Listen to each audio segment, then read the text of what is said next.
Hi, I'm Sarah. Welcome back. Part two of my healing journey, understanding that healing is a process. And this is the second piece of that process for me, the next step in the healing journey that God took me on.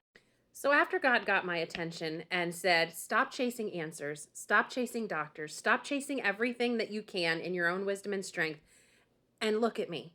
Look at me, the great physician.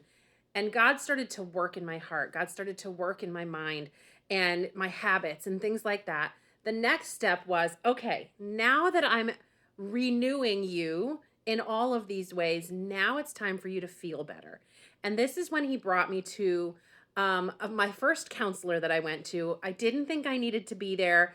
I felt like I had processed my trauma. I felt like I was really happy in my marriage, really happy in my life, other than myself. I wasn't happy with myself because I was snippy and impatient and defensive and angry and all of these things that I couldn't control. But I had an amazing husband, I had a home, I had the life I wanted. And so it really was all about what was wrong with me. Other than that, I was good to go. So I didn't really think I needed to go to counseling, but a friend suggested maybe you need to go to a counselor for your physical health issues. Now, I don't know about you, but that seemed like a very strange thing for me. And I didn't fully understand why that was important. But again, healing is a process, right? And so I said, okay, let me go. And I said, here's my symptoms. Here's my life. Does anything match up where you're like, oh, this all makes sense to me? Because none of the doctors can help me. And she said, actually, yeah, like it was like so obvious to her. She's like, well, you have anxiety. And I'm like, no, I don't actually have anxiety. And she goes, no, you do. You have anxiety. That's what you're describing is anxiety. I'm like, I didn't know that was anxiety. And she said, and also those shutdowns you talk about, those are panic attacks. And I'm like, panic attacks? They only happen when I'm having fun. And so I thought, this is the weirdest thing. Why would this be a thing?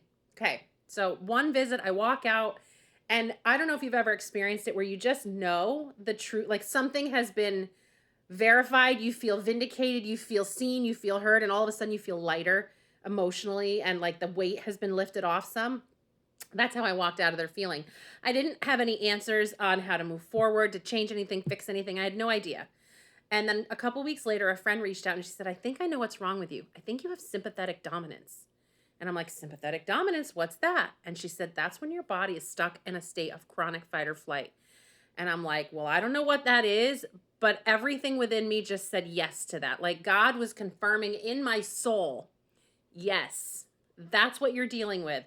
I took you this far, I brought you to this place, and now you get to know what's going on. It's chronic fight or flight, sympathetic dominance, same thing. And that was transformative for me. I didn't do anything else but know that. And like I felt more free than I had felt in most of my life, just having that answer.